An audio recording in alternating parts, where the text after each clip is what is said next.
기도하겠습니다. 하나님 아버지, 오늘도 우리를 주님의 전으로 불러주시고 수요일 밤에 기도할 수 있는 자리를 허락하심에 감사를 드립니다. 주님의 뜻은 언제나 선하고 저희를 향하신 계획은 아름다우시며 우리가 알지 못하는 깊은 섭리 가운데 우리의 걸음을 인도하고 계신 것을 믿습니다. 이 시간 저희들의 마음이 분주한 세상에서 벗어나 하늘의 뜻을 사모하게 하시고 우리의 생각과 판단보다 주님의 말씀을 먼저 구하는 심령이 되게 하옵소서. 주님, 말씀 앞에 마음을 여는 이 시간이 되게 하시고 진리 앞에 겸손히 엎드려 주님의 뜻이 저희들 삶 가운데도 이루어지기를 간절히 사모하게 하옵소서. 오늘 전해지는 말씀 가운데 우리가 놓치고 있었던 주님의 마음을 깨닫게 하시고 그 뜻을 순종으로 받아들이는 믿음을 허락하여 주옵소서. 이 모든 말씀 우리를 가르치시고 인도하여 주시는 예수 그리스도의 이름으로 기도드립니다. 아멘. 성경 말씀 마태복음 6장 9절부터 13절까지 말씀입니다.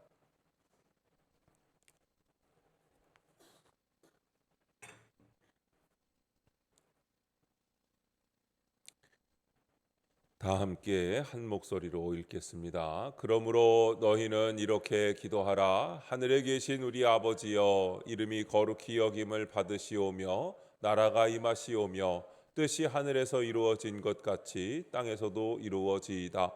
오늘 우리에게 일용할 양식을 주시옵고 우리가 우리에게 죄 지은 자를 사하여 준 것 같이 우리 죄를 사하여 주시옵고 우리를 시험에 들게 하지 마시옵고 다만 악에서 구하시옵소서.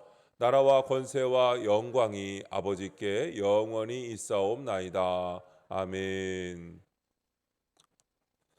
너희는 이렇게 기도하라. 세 번째 시간입니다. 주기도문 세 번째 시간을 맞이하였습니다.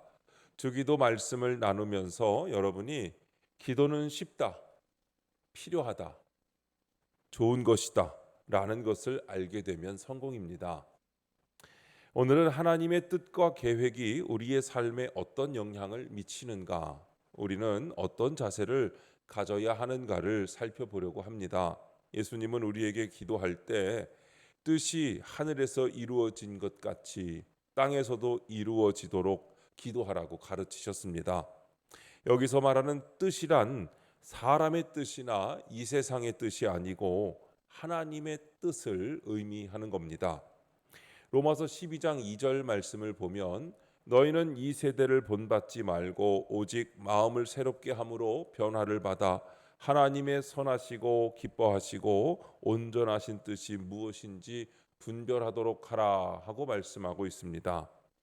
우리에게 너무도 분명히 하나님의 뜻을 알 수 있으므로 하나님의 뜻이 무엇인지를 분별하라고 명하고 있는 것입니다. 흔히 우리는 하나님의 뜻 하는데 과연 하나님의 뜻이 무엇입니까? 오늘은 이 하나님의 뜻에 대해 깊이 살펴보려고 합니다. 먼저 하나님의 뜻이란 말은 무엇입니까? 하나님의 뜻이라는 말의 정의를 보려고 합니다. 우리가 만약 하나님의 뜻을 안다면 그 뜻을 행할 수 있을 것인데 도대체 어떻게 사람이 하나님의 뜻을 알 수 있겠습니까? 믿음이 연약한 사람들일수록 하나님의 뜻을 대부분 미신적인 방법으로 찾으려고 합니다. 심지어 교회 다니는 사람들도 많이 그렇습니다. 내가 오늘 이 친구를 만나는 것이 하나님의 뜻인가? 내가 언제 이사하는 것이 하나님의 뜻인가? 이런 관심을 갖고 하나님께 기도하며 여쭤보지만 이것은 여러분 미신적인 기도에 불과합니다. 여기에는 하나님께서 일일이 응답을 해주지 않으십니다. 가끔 그걸 응답 받았다고 하시는 분들이 있는데 제가 그럴 때 혹시라도 여러분 앞에서 아무 대답을 하지 않거든 그게 하나님의 뜻이 아닌 줄 아시기를 바랍니다. 그분 창피할까 봐 말을 안 하는 거예요. 여러분 하나님께서 그런 것에 일일이 다 응답하시는 것은 아닙니다. 여러분 그러면 우리가 하나님의 뜻을 어떻게 알 수 있는 것일까요?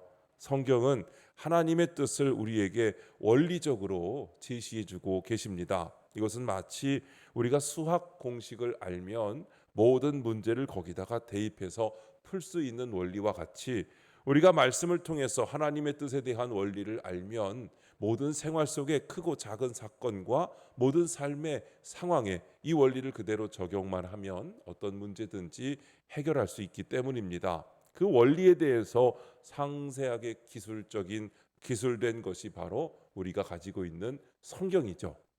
여기에는 하나님의 뜻, 하나님의 원리가 그대로 들어 있습니다. 우리가 보통 하나님의 뜻이라고 말할 때는 세 가지의 의미가 있는데, 첫 번째는 우주와 인류를 이끌어 가시는 절대 주권적인 뜻을 말합니다.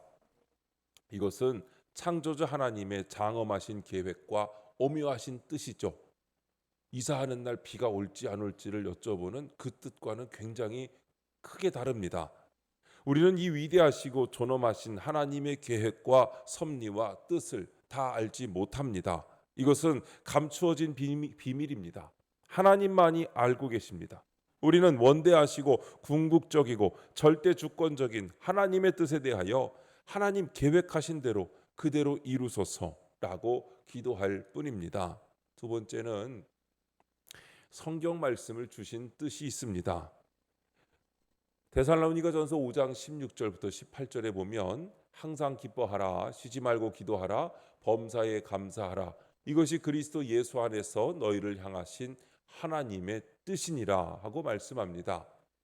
우리가 슬프게 사는 것이 하나님의 뜻이 아니라 우리가 어떻게 사는 게 하나님의 뜻이라고요? 기쁘게 사는 게 하나님의 뜻인 겁니다. 또한 쉬지 말고 기도하라고 하셨습니다. 다른 일은 도무지 하지 말고 세상 만사 제쳐놓고 기도하러 산으로 가라는 말씀은 아닙니다. 쉬지 말고 기도하라는 것은 기도를 우리가 호흡하듯이 하라는 거예요. 그냥 자연스럽게 하는 겁니다. 쉬지 말고 기도하라는 것은 늘 편안하게 하나님과 생명의 호흡을 하라는 말씀입니다. 쉬지 말고 기도하라는 것은 하나님과의 친밀한 관계가 끊어지지 않게 하라는 것입니다. 한 시도 한 초도 쉬지 않고 다른 것에 귀 기울이지 않고 늘 하나님과 동행하는 삶을 사시는 것이 쉬지 않고 기도하는 것입니다. 그리고 범사에 감사하는 것이 또한 하나님의 뜻입니다. 감사는 우리에게 좋은 성품을 만들어주고 긍정적인 생각을 가져다 줍니다. 감사하는 생활은 우리를 향하신 하나님의 거룩하신 뜻입니다. 성경 신구약을 관통하는 하나님의 뜻은 죽어가는 생명을 구원하는 것인 줄로 믿습니다. 세 번째는 나를 향하신 하나님의 아름다운 계획이 있습니다. 미네소타 대학의 에릭 클링어 박사라는 분은 연구를 통하여 날마다 31만 7천여 가지의 크고 작은 선택을 사람이 직면하며 산다고 합니다. 여러분은 오늘 몇 가지 혹시 기억나십니까? 여러 가지 선택을 했을 텐데요. 너무나 많겠죠. 할까 말까 했던 것도 다 선택의 방법이었을 것입니다. 여러분, 이 모든 선택에 대하여 하나님의 뜻과 계획이 있는 줄로 믿습니다. 그러면 성경이 말씀하시는 하나님의 뜻은 종류가 어떤 것이 있겠습니까? 먼저 첫째는 하나님을 믿는 것이 하나님의 뜻입니다. 아직 예수를 믿지 않는 불신자가 제일 먼저 생각할 것은 바로 예수를 믿는 것이죠. 예수를 믿지 않고서는 하나님의 뜻을 알 수가 없고 더 나아가서는 실천도 불가능한 겁니다. 요한복음 6장 29절에 보면 하나님께서 보내신 이를 믿는 것이 하나님의 일이니라 했습니다. 그러므로 인간이 제일 먼저 알아야 할 하나님의 뜻은 바로 예수님을 구주로 영접하고 그분을 믿고 의지하는 것입니다. 우리가 예수님을 믿을 때 비로소 더 깊은 하나님의 뜻을 알 수 있기 때문입니다. 예수를 믿지 않고 예배의 자리에 나오지 않는 사람이 하나님의 뜻을 어떻게 알 수 있겠습니까? 기도도 하지 않는 사람이 하나님의 뜻은 어떻게 알겠습니까?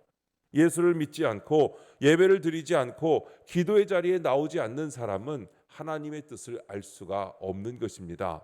두 번째로 하나님의 뜻이란 거룩한 생활이 하나님의 뜻입니다. 로마서 12장 1절을 같이 읽겠습니다. 그러므로 형제들아 내가 하나님의 모든 자비하심으로 너희를 권하노니 너희 몸을 하나님이 기뻐하시는 거룩한 산 제물로 드리라. 이는 너희가 드릴 영적 예배니라. 아멘.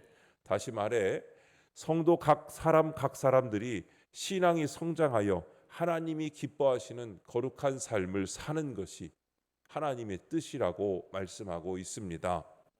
세 번째로 하나님의 뜻이란 지혜를 구하는 것이 하나님의 뜻입니다. 성도가 생활하는 가운데 어떤 어려움을 만났을 때 지혜를 구하는 것이 하나님의 뜻입니다.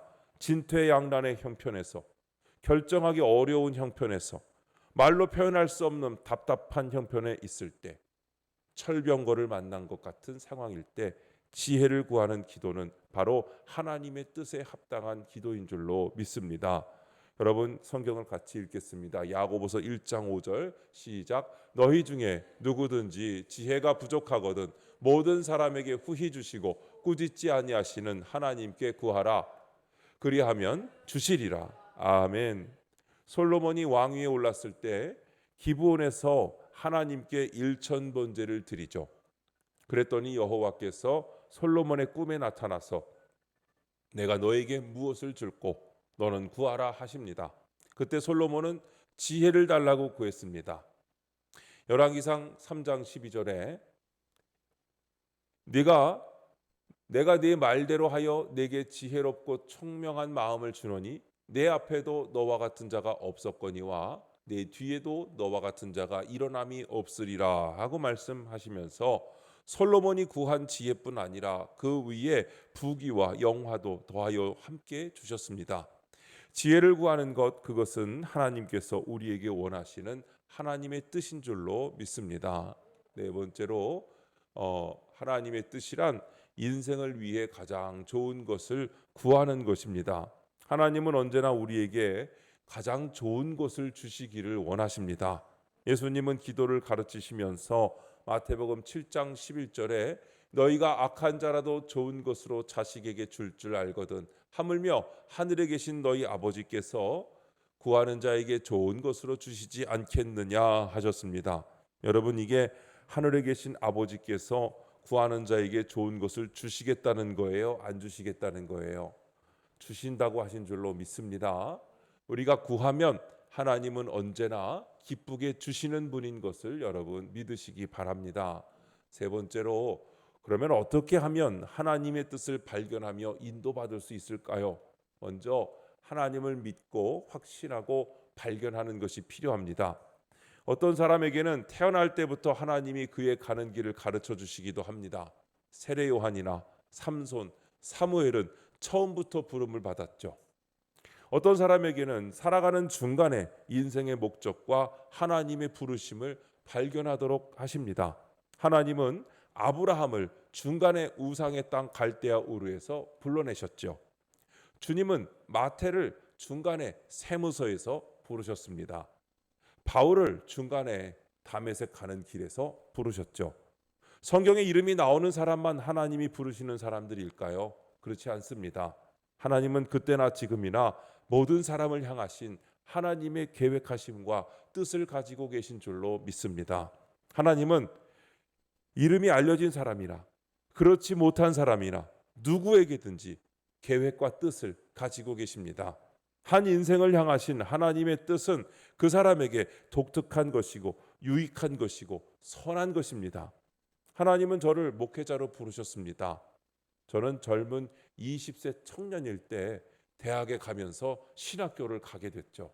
처음에는 이게 긴가 민가, 내가 온 게 맞나 아닌가, 그냥 질풍노도를 아직도 여전히 그렇게 힘들게 겪었습니다.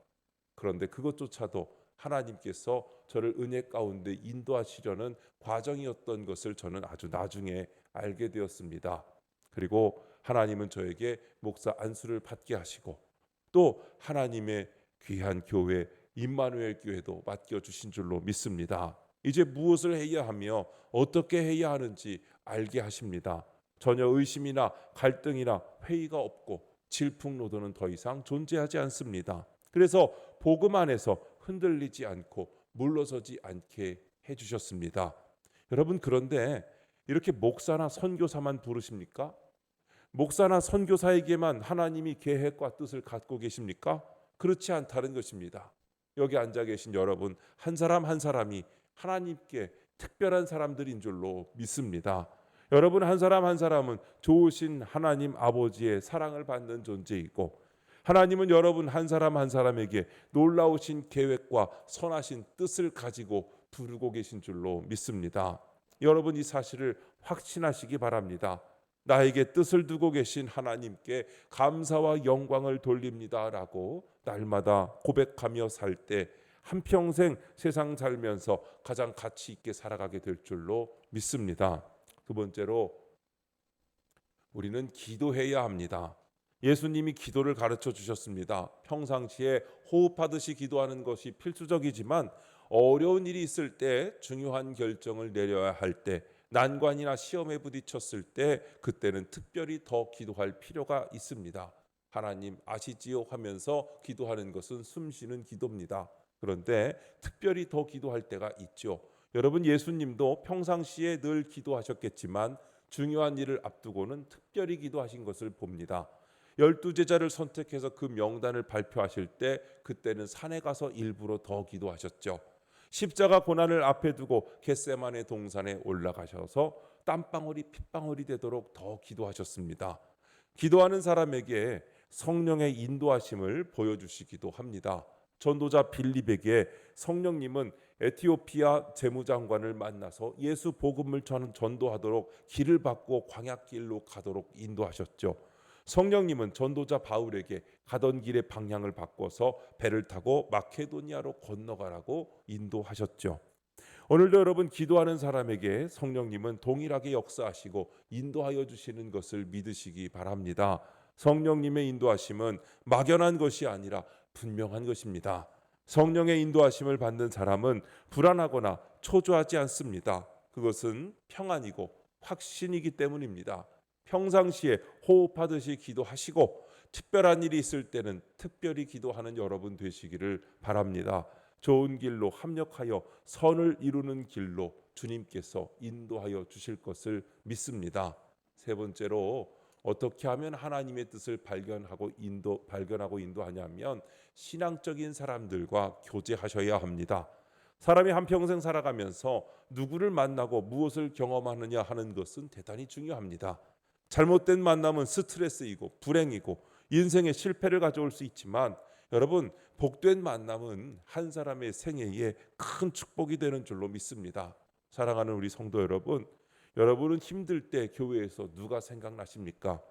어려운 결정이 앞에 있을 때 여러분은 누구를 찾아가야 합니까? 하나님의 뜻이 어디 있는지 몰라 결정 못하고 있을 때 누구를 찾아가야겠습니까? 여러분을 이해하고 손붙잡고 기도해 줄 사람이 계십니까? 여러분, 그런 사람이 필요한 겁니다. 바로 교회 안에서 내 옆에 있는 나의 동역자, 나와 함께하는 우리의 속회원이 그렇게 함께 해줄 사람이 되어 주어야 합니다. 바로 내가 내 옆에 사람에게 그런 존재가 되어 줄 수 있어야 하고, 그럴 때 또한 나도 다른 사람에게 그렇게 구할 수 있게 되는 것이죠. 하나님은 신실한 믿음의 사람을 통해서 일하십니다. 그 사람을 통해서 위로받게 하시고, 그 사람을 통해서 하나님의 음성도 듣게 하시고, 그 사람을 통해서 믿음이 깊어지게 만드시고, 그 사람을 통해서 결단도 하게 하십니다. 네 번째로, 하나님의 뜻을 이 땅에 이루게 해달라고 기도하면서 해야 할 일은 무엇입니까? 글자가 겹쳤네요. 첫 번째는, 하나님의 뜻을 이루기 위해서는 성경에 대한 바른 지식을 가져야 합니다. 하나님의 뜻은 전부 성경에 나타나 있으므로 하나님의 뜻을 올바로 행하기 위해서는 여러분 성경을 바로 아셔야 됩니다. 성경 지식이 없거나 성경의 내용을 이단들이 이해하는 것처럼 오해하셔서는 안 됩니다. 우리가 성경에 대한 올바른 지식을 갖기 위해서는 우선 여러분 말씀을 읽으셔야 돼요. 말씀을 안 읽고 어떻게 알겠습니까? 다음으로는 그 성경에 대해 전하는 설교를 들으셔야 하고, 또 성경을 암송하기도 하고 묵상하기도 하고 써보기도 하고, 여러분 또 그 말씀을 내 삶에 적용해 보셔야 합니다. 두 번째로, 자기를 부인하는 것입니다. 대부분 하나님의 뜻을 이루지 못하는 것은 하나님의 말씀은 잘 읽었지만 자기 뜻과 고집을 여전히 고집하기 때문입니다. 알겠고 이건 내 맘대로, 이건 내 맘대로, 이건 내 스타일대로 이렇게 하는 것이죠. 일반적으로 죄악으로 부패한 우리의 뜻은 하나님의 뜻과 정반대일 때가 너무 많습니다. 하나님의 말씀을 받는데 내 마음에 안 드는 거예요. 그러면 다른 데를 찾죠. 왜? 그 말씀은 순종하기 싫으니까. 그래서 순종하기 쉬운 말씀을 찾아서 그 내 입맛에 맞는 것만 계속해서 여러 번 반복한다면 여러분은 하나님의 말씀을 믿는 게 아니에요. 여러분의 손가락에 신통력을 믿는 거지. 그러면 여러분 하나님의 말씀이 아니라 나를 믿는 모습이 되는 것이고 그게 그렇게 이단과 다를 게 없는 모습입니다. 여러분 자기의 뜻을 부인하고 하나님의 뜻을 행하시는 여러분과 제가 되시기를 바랍니다. 세 번째로 하나님의 뜻을 이루기 위해서는 겸손한 마음이 필요합니다. 교만은 패망의 선봉입니다. 거만한 마음은 넘어집의 앞잡이라고 잠언서 16장에 말씀합니다. 애굽의 바로가 교만한 마음으로 하나님을 대적할 때 그는 하나님의 뜻을 행하지 못했고 하나님의 뜻을 방해하는 정반대의 행위를 저지르게 되었습니다. 또한 네 번째로 하나님의 은혜와 능력을 구해야 합니다. 하나님의 뜻을 바로 행하기 위해서는 하나님의 은혜와 능력이 필요한 것입니다. 내가 어떤 일을 하면서 이 일이 하나님의 뜻인지 아닌지를 아는 방법은 이 일을 이루기 위해서 내가 지속적으로 하나님의 능력과 은혜를 간절히 구하며 기도하는가를 보면 압니다. 하나님의 뜻에 합당한 일을 한다고 하면서도 하나님의 은혜와 능력에 목말라 있지 않고 내 방법, 내 수단, 나의 생각대로 진행한다면 그것은 이미 하나님의 뜻과는 무관한 인간의 뜻을 이루는 과정이 되는 것입니다. 사랑하는 성도 여러분, 하나님의 뜻을 아름답게 이루어 드리며 또한 나를 향하신 하나님의 계획과 뜻을 온전히 분별하여 하나님의 큰 기쁨이 되시고 영광이 되는 성도님들 다 되시기를 주님의 이름으로 축원합니다. 우리 기도하실 때 함께 주의 뜻은 늘 선하고 기뻐하시고 온전한 것임을 믿고 그 뜻을 알고 분별하며 따르기를 원합니다. 나의 일터, 나의 가정, 나의 관계 속에서 주의 뜻을 이루는 도구로 쓰임받게 하옵소서. 하나님의 뜻을 분별하며 행하는 삶, 하나님의 기쁨이 되는 삶을 살게 하옵소서. 이 시간 주여 한번 부르시고 받은 은혜 생각하시면서 잠시 기도합니다. 주여 하나님 아버지 감사합니다. 하나님께서 저희들을 사랑하여 주시고 인도하여 주셔서 주님의 뜻 가운데 살게 하신 것을 감사합니다. 오늘 말씀을 통하여 하늘에서 이루어진 주님의 뜻이 이 땅 가운데 그리고 우리의 삶 가운데 이루어지기를 원하신다는 것을 다시 깨닫게 하시니 감사드립니다. 하나님의 뜻이 무엇인지 알지 못해 방황했던 저희들의 어리석음을 용서하여 주옵소서. 주님의 뜻은 늘 선하시고 기뻐하시고 온전한 것임을 믿고 그 뜻을 알고 분별하며 따르기를 원합니다. 주님, 우리의 삶 속에서 무엇을 선택해야 할지 알지 못할 때 우리의 뜻보다 주님의 뜻을 먼저 구하게 하시고 성경을 통하여 기도를 통하여 믿음의 공동체를 통하여 하나님의 뜻을 분별하는 지혜를 주시옵소서. 또한 하나님의 뜻을 알면서도 순종하지 못했던 완고함과 자기 중심적인 태도를 회개하오니 이제는 자기를 부인하고 겸손하게 주님의 인도하심에 순종하게 하여 주시옵소서. 우리 각 사람을 향한 주님의 계획과 부르심이 있는 것을 믿습니다. 지금 이 자리, 나의 일터, 나의 가정, 나의 관계 속에서 주님의 뜻을 이루는 도구로 쓰임받게 하여 주시옵소서. 하나님의 뜻을 구하며 살아가는 자로 세상의 빛과 소금 되게 하여 주시옵소서. 오늘의 결단이 순간의 감정으로 끝나지 않게 하여 주시옵시고 일상의 자리에서 지속적인 순종으로 이어지게 하여 주시옵소서. 하나님의 뜻을 분별하며 행하는 삶, 하나님의 기쁨이 되는 삶을 살아가게 하여 주시옵소서.